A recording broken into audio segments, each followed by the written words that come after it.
Empower People's course today. Should I make the corny joke? Yes.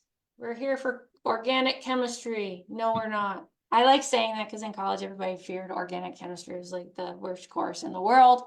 But no, we're here for the purpose of business plans. So you can wipe that brow and not be in panic mode. You're in the right room. It is the purpose of business plans. And Karlton, if you could do me the honors of taking us to the next slide. If everyone could repeat after me our Empower People oath.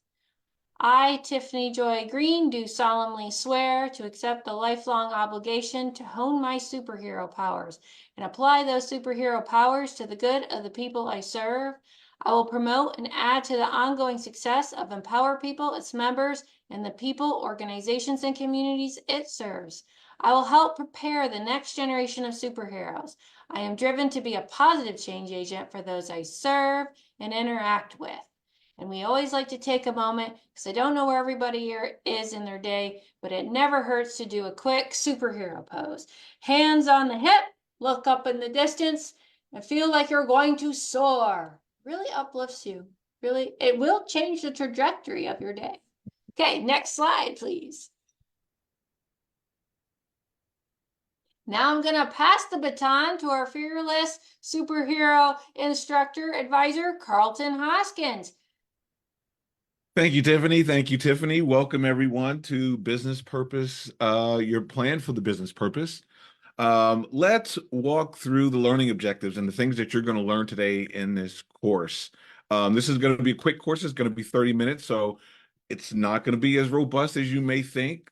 Business plans are very robust. So we're going to go through a quick overview, and hopefully in the next courses that I do with the Empower People and all of my superheroes out there, we will make sure that we get a little deeper into some of these components. And by all means, if you have a question while we're walking through this presentation, please key it into the chat, make a comment, throw a hands up, let us know so that we can answer your questions along the way. All right. So the first thing we want to understand is the strategic role of a business plan. So today you're going to grasp how a business plan acts as a roadmap for setting your long-term goals and aligning operations to ensure success of the business. The other outcome you'll get today is being able to identify the risks and plan the mitigation strategies inside of your business. So you'll be able to recognize the potential risks of the plan that you're putting together. Does it make sense to have my pricing model that way? Should my operations be this way? Should my business model be structured this way? All of those things are components that add up into your risk, and you want to be able to mitigate that. So you'll be able to outline the strategies within the business plan to mitigate these risks and ensure that you have a resilient company. The last one that you'll learn, and you'll probably learn more outcomes along the way that are not listed here, but you'll also understand how a well-crafted business plan can be used to effectively communicate the business's vision and the growth potential, attracting key shareholders and stakeholders like investors, partners, banks, and more. We'll talk about all of these and more. So let's just go back into it. First of all, why should you listen to me? Who am I? Number one, I'm an international best-selling business author, 3 years now. I'm also an entrepreneur and a business strategist. I work with companies to help them achieve their financial goals in their business by understanding their risks inside of their businesses and sometimes the missing blocks that they jump over in order to hurry up and get to revenue. As we all understand, most businesses try to hurry up and get to revenue, not residue, revenue. They hurry up and get to revenue, but they never go back and write the plan. So many times the building blocks that are necessary to continue growth and scalability have been missed. So I focus on identifying those building blocks and guiding them through that. I'm also the founder of 88. I'm also the founder of Pillar 5 and many other programs and projects.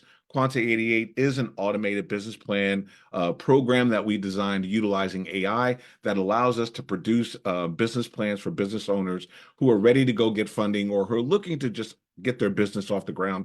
So I focused on developing that program I'm also an innovator in creative financing. I help people through various structures and trying to get things together. And one of the things that I focus on is many business owners don't have collateral when they walk into their business or when they walk into a bank or when they're trying to seek funding. And I've created a system that actually allows them to do that, utilize insurance policies. We'll talk about that on another day. Also, exploring sustainable business ventures. I'm involved in many projects from solar panel recycling management, and aiming for 1 million revenue goal. We're actually aiming for a 3.5 million revenue goal. That goal keeps going up as we move forward, right? So we're always pushing the mark, and that'll make sense to you as we go through this presentation. So as we go through this presentation, so that is who I am. My name is Karlton, and fun fact about Karlton: I grew up playing soccer, and I had the opportunity to pass a soccer ball with Pele. And if anybody knows who Pele is, he's the greatest soccer player of all times from Brazil. And I had the opportunity of passing a ball with him because he knew my dad. So fun fact about who I am. I see a hand up. Yeah, I just gotta say, there's another fun fact I thought you were gonna share What's that? about dancing. Ah, that's a fun fact we'll save for another time because they might Okay, want to see me do the sorry. Karlton or something, you know. Okay. Okay, so there's an argument that has been ensuing since around 1991 from business experts alike about the importance of business planning. You have 50% of service providers, self-proclaimed gurus, advisors, experts, consultants, etc., who say, well, you don't really need a business plan. Business plans take up too much of your time. You spend all your time planning, but you never execute, and they explain all the reasons why business plans don't work. And then you have another group of people who feel like business plans are essential to the growth of a business. Um, and I don't want to lean on any one and kind of defend the other, because they both have important, relevant points in regards to the business plan. But it's not a binary position. It's not a either you like business plans or you don't like business plans. Business plans have relevancy, and we're going to talk about that. And of course, the key purpose of business plans goes way beyond securing funding, though most people do not get a business plan until it's time to get funding, which means now they have to go backwards and figure out what is their brand strategy, what is their marketing strategy, who is their TAM, SAM, SOM, what is the market analysis, and we go down the rabbit hole of all the things that are necessary in a business plan. So since we're talking about that, I want to start off by just going through some of the key components of a well-structured business plan. Okay.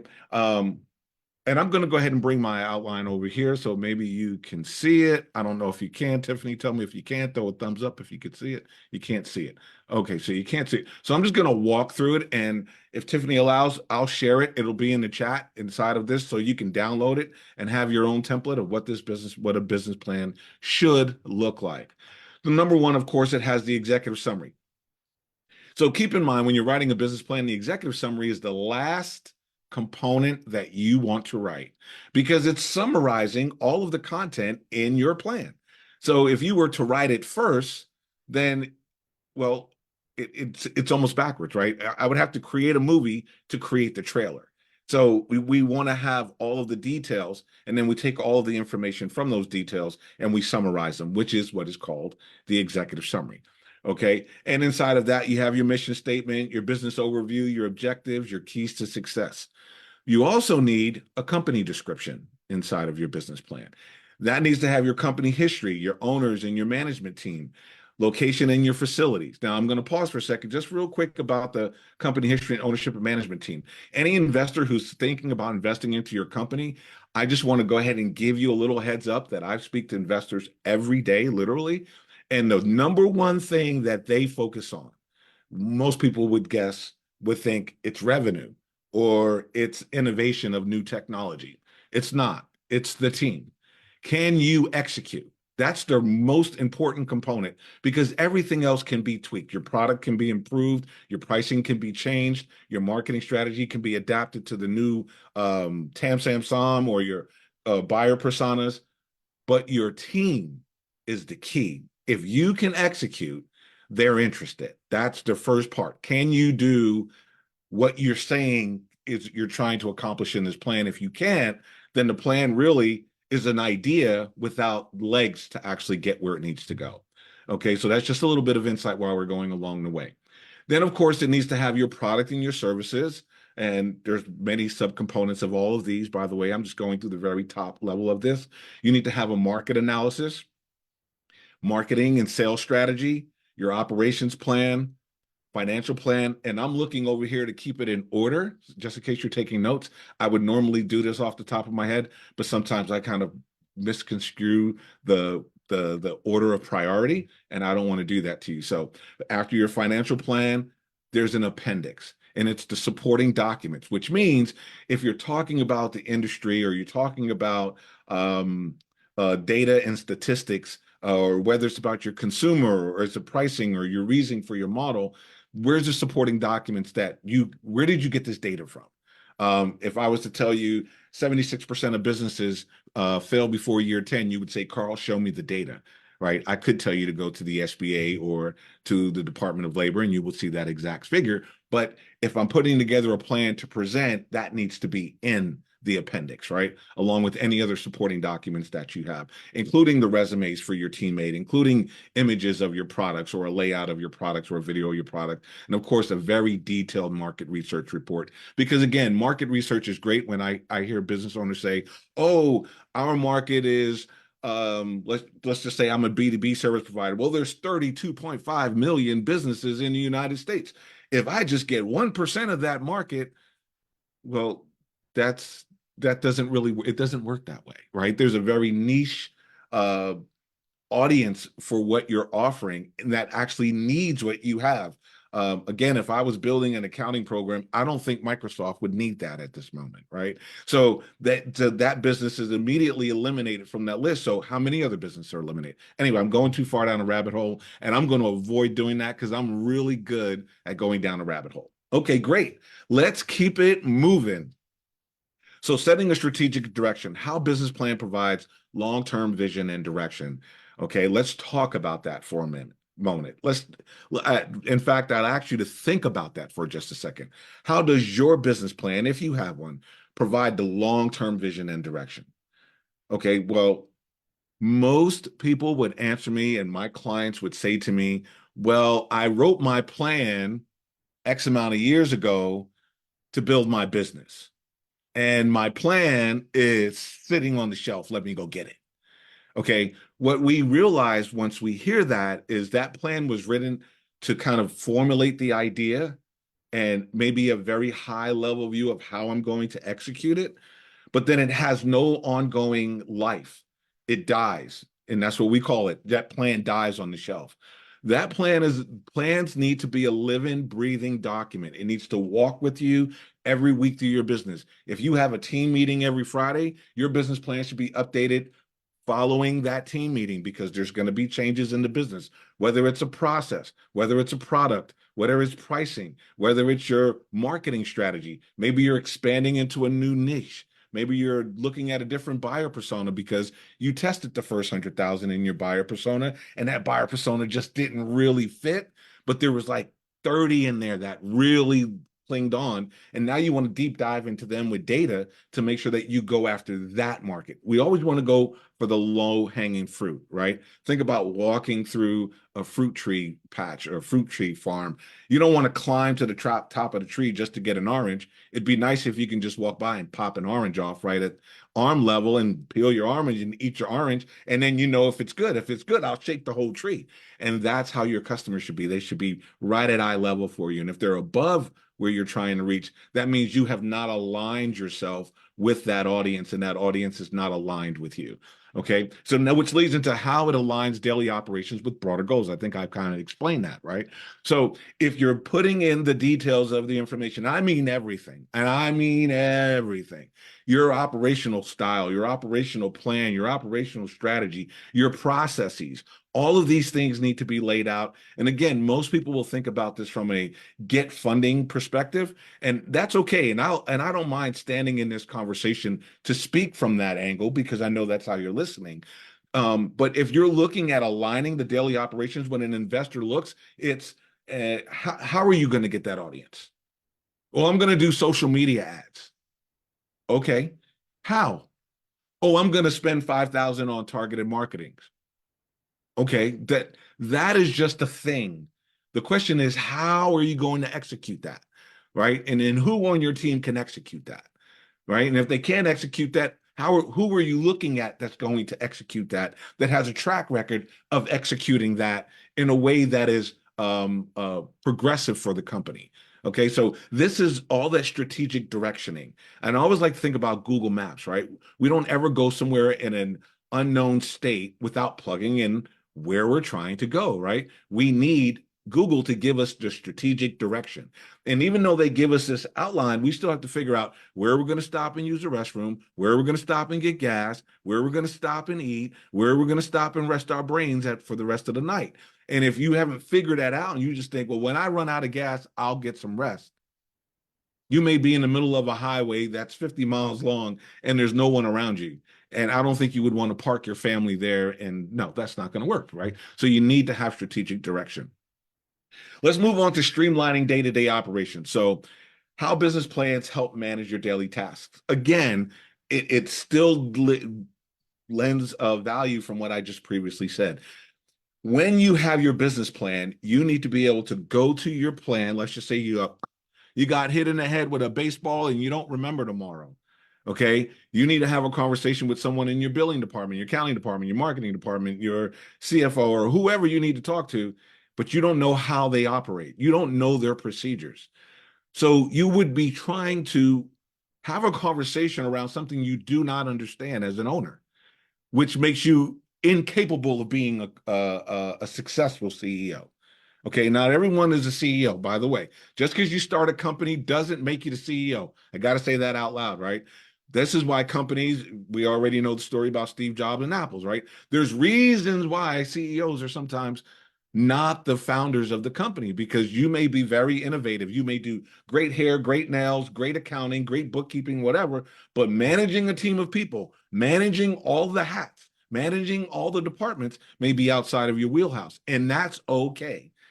The most successful companies, the CEO is not the person who founded the company. Okay, they delegate that because they stay in what they do very well, and they allow the experts that do well in other components to do those components of the business, right? But in your daily tasks, these should be laid out in your business. It's almost like an operating manual. Many people would call it an operating manual. I don't understand why operating manuals and business plans aren't one doc, right? They should all be together. Why? Because when someone walks into your company, whether you're hiring them, whether they're contracting, whether they're going to be an equity partner, an investor, or whoever they're going to be in your company, when they walk into your company, they need to understand how your company functions. How does your company work? What is the goal of your company? Why are we here? Right? Is it just for the paycheck? If it's just for the paycheck, then you really don't have many people behind you pushing you forward. You just have people that you're dragging behind you who are actually mowing the grass while you're dragging them down the road. Okay. And you don't want that. You want a team of people who are pushing you forward, even on the days when you don't feel like it. They're the ones pushing you forward, right? Because they're aligned with your purpose. And Tiffany will talk about purpose all the time. But your purpose of your business leads your business plan, and then everything else aligns with that purpose. And sometimes we get off kilter, but that's okay. That's why we go back to the plan and we can read through the plan, read through the sections of why did I do this in the first place, right? And then you can line back to it. Now you can have a great branding or marketing conversation. And it also helps your sales team, by the way, when they're talking to customers and clients. Not just marketing told us to say this, this is what I'm saying. If I understand the company, I can speak for the company, right? And it gives a lot more weight to the value of what you're offering, the product and or service. Again, your operational structure, your processes, your resource management, all of these things need to be inside of your business and their business plan, and are not separate. If you're presenting the plan to a bank, no, they don't want to see all your operations. If you're presenting this bank to an investor, they may ask you for some of that. They want to know some of those details. Some of those details are too much. Some of those details are just enough. So you have to understand who your investor is, what they're looking for, why they're investing, and then make sure that you pull out from your business plan to present. See, when we go to an investor, we don't put together a business plan. We take away from our existing plan just to give them enough information that they need to make a decision, right? If we're running at the last minute to go put together a business plan, then we really missed the ball. It's like saying I'm going to be a player in the NBA, but I'm not going to shoot a basketball until I get signed to an NBA team. Well, I'm probably not going to do very well on that team. I probably won't sit on the bench. I'll be top bleachers in the stand somewhere, right? And I bought my own ticket. So, tracking success, the goals and milestones. So, roles of the business plan is setting measurable objectives. This is a must. This helps you all the way through your business. If you're working on something, you need to know how many I need in order to achieve that. Whether it's what are the metrics on my outbound messaging? Do I need to, if I need to make 10 sales a day, how many people do I need to talk to every day to get to 10 sales? Right? And then how many people do I need to make those calls in order to make sure I get those 10 numbers? And how does that offset my operation costs? And what are the measurables? What are the metrics all the way through this, right? And it goes back down to the employee if you have employees on your team. And if it's just you, you should still have a meeting with yourself on Friday saying, here are the metrics. Here's what we've met. Here's what we did not meet. Here's how I'm going to meet this. This is my next step. I need to fix that metric, or my metric was unreasonable, or the metric was accurate. I just didn't do enough work. Now I need to make a note to myself. You need to double down on calls, spend 2 hours making calls, whatever it is that the metric is measuring, for pricing or, attendance in an audience, whatever that is. So you have to constantly review and make adjustments while you're going through the process. Okay. And again, this is in your business plan. You're constantly adjusting your business plan. Your business plan should be like a diary of your business. That's how I like to look at a business plan. It's your diary. So let's talk about navigating the competitive landscape. So market research within a business plan informs your decision making. Well, of course it does. But market research doesn't mean who did I talk to today? Or what do I see on TikTok? Or what did I hear on LinkedIn? It's literally going into the data and then talking to the experts in those industries. Because sometimes you may not be able to quantify or comprehend the depth of what you're involved in. You start throwing things out like GDPs and interest rates. If you're borrowing money from a Federal Reserve, it becomes like, what did he say? Right. But if you're doing your market research, you understand what your capacity is in the market, where the market is trending, what changes are coming in the market, how you're going to adapt to these changes. This becomes your SWOT analysis. What's your strength? What's your weaknesses? What's the opportunities? And what are the threats, right? One threat that many restaurants did not see coming was COVID. When COVID hit, bam, a lot of restaurants went out of business. But it's not because of COVID, it's because the infrastructure to their business was not sustainable prior to COVID. And COVID just exposed it, right? And I'm not saying that they did all things wrong, but they missed the key blocks that would hold them up in that water. And they just missed it. And so now they're out of business and they're trying to figure out how to do it again. So also, you want to make sure you identify competitors. I really don't like to use the word competitors, because I think that's from a limited mindset.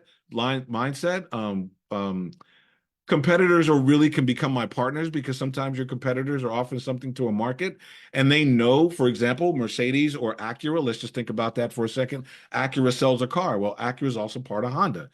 Well, are they competitors? Well, no, you wouldn't say that. They're partners. And I'm just looking at the product that I'm talking about, the product being in competition, not the business, right? Just for this moment. An Acura is a high-end version of a Honda. So your market may want to serve a lower market. And there's people in the market who wants to serve a higher market. You have coaches who want to work with clients who could pay them $10,000 or better. And you have coaches who want to work with a person that spends $500 or better. That's not my competitor in that market, because we're serving two different audiences. And if we're serving two different audiences, then there should be a difference in my product and or service or customer service that makes us different. And if I'm different, then we're not aligned. And if the moment I'm not aligned, you're not my competitor anymore. My competitor would have to do exactly what I do, the very same way I do it, to be my competitor. And again, to me, that's just a mindset. Many people may disagree with that. That's really a subjective opinion of my own. But we always want to make sure we're meeting the customer needs and the trends, and we're measuring those things and following them down the path. Again, this needs to be in your business plan. How are you doing this? What are you looking at? What are the metrics? How did they change? How are you improving on them? This is what's going to make you better, okay? And your business plan better. Identifying and mitigating the risks, the importance of outlining the risks and the challenges. I can't say this enough. We do not see enough of the risks in our business, and I am guilty as well. No matter how many times I look over our plans, how many times I update our plan, there are still risks that I can't see. And sometimes you need someone from the outside to look into your business. As my mentor would say, you can't see the roof standing inside your house. So we're looking inside the house and saying, well, I need to remodel my house. And we look around the house thinking of what we can do inside, but we haven't been outside. And we may look outside and realize, oh, wow, now I see why inside is the way that it is. My roof is messed up. My yard's messed up. My fencing's this. All these other things are happening that I don't see. And we need someone on the outside to look at the risk. Again, restaurants didn't talk with the health department to find out what illnesses and or sicknesses could impact and what would be the detriment to my business if an Ebola outbreak happened. What would happen to my business? Well, this would happen to your business. How can I protect that? We don't think that far. We're not thinking that far. And that's why having a mentor and a consultant or advisor, someone that's looking from the outside in. And if you're not having somebody to do that, I recommend you do that. I mean, even as an advisor, I have an advisor. In fact, I have more than one advisor. Okay. And it's relevant for the business because it helps to keep us on our toes on things that we see and don't know. Okay. And then let's talk about strategies to mitigate these businesses risks through the planning. Well, I think I've kind of hit that. If you know what the risks are, then you can strategize and formulate a way to avoid that risk. And I think as entrepreneurs and business owners, we have the knack to do that. We have the ability to figure out solutions. We're innovative. We're like artists in the business world, right? We have our own capabilities of doing certain things. The problem is we don't see the thing until it's too late. We don't see the deer until it's in our headlights, right? And then you hit your brakes and it's too late, right? He's on your hood. So we have to be able to see further, and we're unable to do that alone. Now, there's two ways to do that. One is to have somebody that can support you, consultant, advisor, coach, etc., or you can delegate your company to be operated and managed by someone who's an expert in it, and you go outside of the house and you move forward and progress forward and look at what's down the road and bring that information back to your businesses. And this is one of the reasons why I always recommend to businesses, no matter what size you are, you should have a board of directors, even if it's just a board of advisors. You need someone who could see what you can't see and see it from an angle that you won't be able to see it until it's actually shown to you. Does that make sense? I hope that makes sense.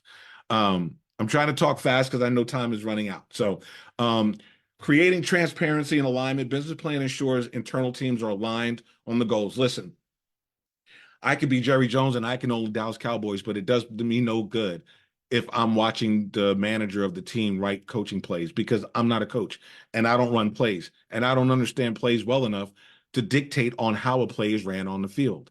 So that means I have to rely, no matter how many billions I spend for the Cowboys. By the way, I'm a Giants fan, don't hate.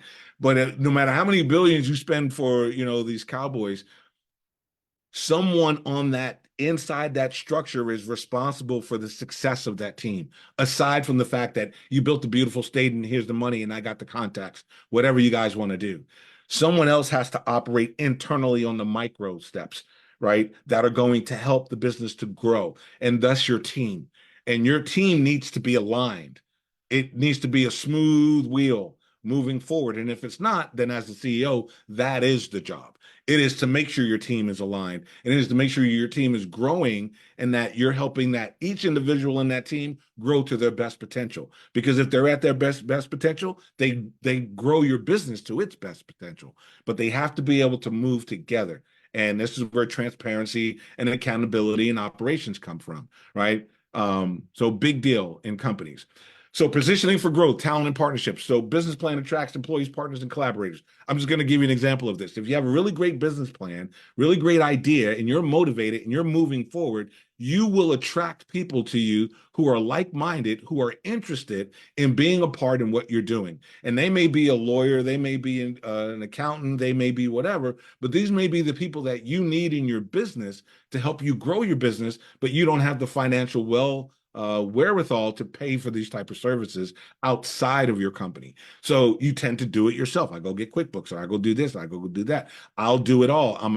The term is Mad Hatter. You're a Mad Hatter. You're going to wear every hat in the business. You can't wear every hat in the business. So you could try, but it'll limit your success. And I'll just give you a quick stat and I'm gonna move on.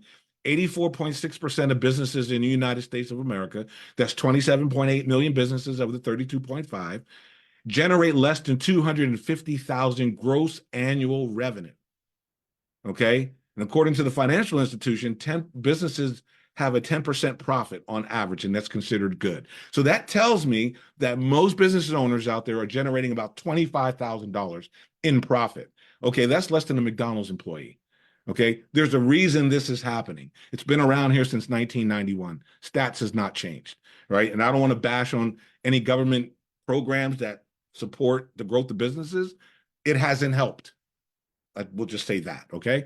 So when your business plan is strong, you're able to attract the people that can help you grow your business. And that means being partners, having equity shares or whatever that is. And there's ways to do that. And money is not always what you need. You really just need a thing to be done. Money is just helping you pay for the thing to be done. But if you can find a person who could do the thing that needs to be done, if you needed a programmer and I said, I'll program for you, give me a part of your business, and you said, okay, what did it cost you? Zero, right? And I know that because we built the 2.4 million software just that way, right? And that's how we do that, by partnering with people, but they have to believe in the plan, which means your plan has to be detailed. So it's more about the business than it is about a great wording or a great pitch to get money, right? It's way more than money. Again, showing the growth potential. So adapting to change and scaling, I already went over this. I'm going to go. Business plans evolve with the company. So it's important to update the plan every week. I say every week. Some people say, oh, I'll do it monthly. That's fine. You can do it every week. You can do it every month. You can do it every day if you feel like it. But updating the plan actually supports scaling and pivoting. And it allows you to pivot faster. And it allows you to scale right, efficiently. It's easy to say, I want to scale. I want to go get more. But is the one core model that you have running, is it sustainable and is it growing the way it's supposed to grow by itself? Has it hit its ceiling? You shouldn't we don't buy our children new shoes because they're nice. I wouldn't buy a 9-year-old a size 13 unless he were a size 13, right? I don't say I'm gonna buy you size 13 now that you can wear 5 years from now, because I don't know if your foot is going to be a size 13. So I don't buy you a new pair of shoes until your foot grows out of them, right? And then I know your foot's growing up. Now I can pivot. Here's the pivot. I can pivot and get you a pair that fits. But if I am not prepared and I'm not paying attention, I won't pivot on time. You'll have blisters and sores on his feet before I know it. And I'm 3 months in and he's like, yeah, my shoes haven't fit for 3 months. You just weren't listening. What?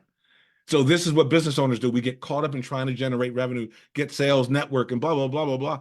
And we get caught up in this whirlwind that we miss all these other decision points that are very relevant for the future of our companies, right? So as an owner of your company, you're looking at the present, the past, the present, and the future, right? Employees are looking at present, and stakeholders are looking at future. So we have to make sure that we understand, we have to see all three simultaneously. And again, advisors help us to do that. So real world example of business plans impact. So really quick, I'm going to run through this. And I'll start at the bottom. Fail forward or fall forward. So in 1996, there were some experts that got online and started talking, well, I say online, but got into the public and started talking about it's important to fail fast. Okay, so I'm going to clarify that. That fail fast term was for programmers. That's it. That's who it was meant for, not for the rest of the world. It was meant for programmers, meaning if you're going to code something and it's going to be wrong, hurry up and code it, let it fail, and then we can make the corrections in the program. Okay, that's what failing meant. Well, there's been some gurus who have taken this fail forward and say, well, the faster you fail, the more you learn, and then you can get up and move forward. Well, that's kind of an oxymoron. If you fail riding a bicycle, do you get up and get back on it? The answer is no. If you fall off your bike, you can get back up and get on it and ride again. But if you fail, that means you quit. According to the Department of Labor and the SBA, and the Small Business Association, you quit when a business fails, it's called a death rate in their stats. It's called a death rate. And we know what death is, right? Put them in the ground and don't come back, right? So that's what happens when the business fails, it's in the ground and it doesn't come back. So you hear these people say, oh, I started this company and it didn't do good. Oh, it failed. Yeah, okay. And then I started another company. Well, what did you learn in between that? Well, I'm not going to hire those type of employees. So they're failing their way forward. Now you can choose whichever way you want to go. I suggest you fall forward, make mistakes, improve, learn from the mistakes, and continue moving forward. Don't close down and go start another company thinking just because it has a new name, you're not going to make the same mistakes, right? The name doesn't change the mistake. Okay. And so there's a company in Victoria, Texas pharmacy, a good friend of mine. They've been looking to get additional funding. They had an SBA 7A loan. So he contacted me and said, hey, I need help with the business plan. So he put this business plan together, and I'm not going to smash anybody, but he took it to one of those government organizations that help with this type of stuff. And they came back and gave him a plan that was about 2 pages long. I'm not hating on the plan. This plan was going to a bank. And so he took that sample and took it to the bank, and the banker was not impressed, by the way, with that example, and he brought it back to me. So, of course, we did a full, very same outline I shared with you, along with some other documents like the financial reports and things like that, and a pitch. Well, they were intrigued by the plan, and they could see where the revenue was going to start becoming positive in the plan, but they had some financial issues that were evident in the plan that was going to make the risk a little bit higher on the investment. So the bank was able to clearly see that without 1,000 phone calls. What are you going to do? What are you going to do? What is this? What is that? Why is that? They knew exactly, because the plan was very clear, that, okay, this thing needs to happen in order to move forward. So I told them, this is great risk assessment. They're telling you where their risk is and where they don't want to be. So we need to create a bridge for that, fix that, and then go back in for funding, of which we did. And he's taking it to another bank and he's waiting on the outcome of that. So that's a real life example of a business plan. But again, it was very detailed, all the way. We have to show the last 3 years of revenue inside of the plan. And then the projections have to be based off of some similarity to the type of growth that you've had. You can't have 5% growth every month, and then all of a sudden I'm projecting 85% growth every month. Like, that doesn't add up. So it has to be logical. And the only way to do that is by having previous data to match with the future data.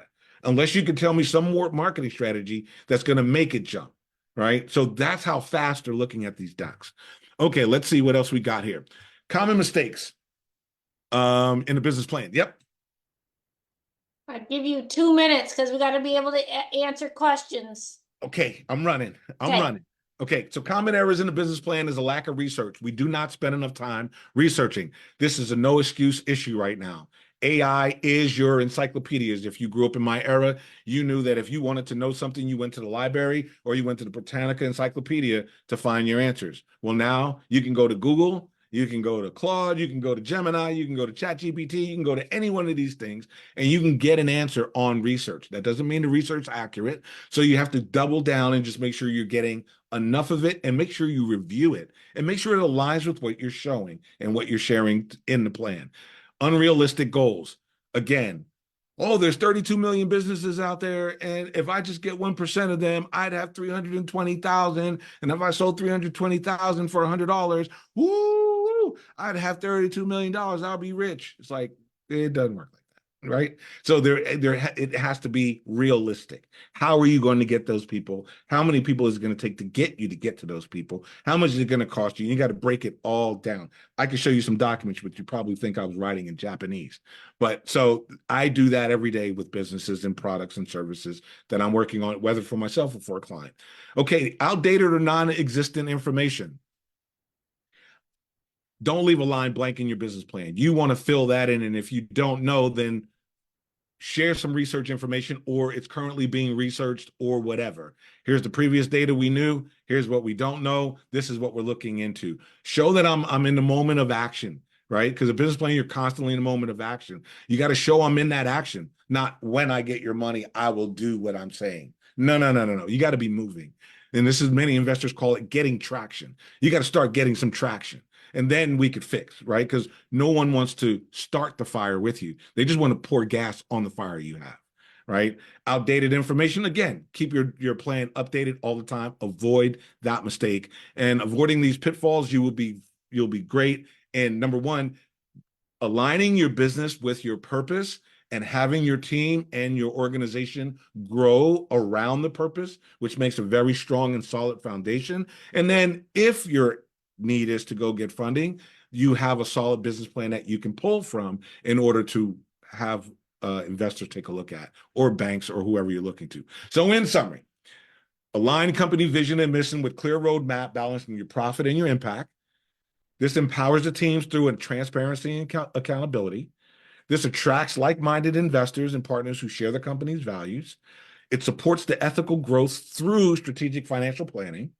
It ensures flexibility to adapt while staying true to the core purpose of your business, right? This is about purpose, okay? You got to stay true to that. And if you fall off, it's okay. Tiffany helps me get back. She'll hear what I'm saying, and I'll talk about a product or a service, and I'm running down the road, and she's like, oh my gosh, that's all great. I got a question. How does that align with your purpose? And I'm like, ooh, okay. She's like, okay, you got to stop and you got to think about that. And I'm like, okay, I got to back up 10 steps, right? And it'll make me change some of the things that the way that I'm going. And it's also fosters leadership that drives the long-term success and the positive societal impact. Now, keep in mind, 76% of businesses never make it to year 10. And unfortunately, it's the smaller businesses. It's not your large companies. We're the ones who are getting plummeted, right, in this market. But we are the support of this country. We are the backbone of this country, right? But for some reason, we have a very high death rate, and we have to fix that. And it starts by planning, right? And the only way you can plan is you have a purpose. And if you align those two, you'll be fine. You'll be good to go, okay? So now ask the advisor any questions.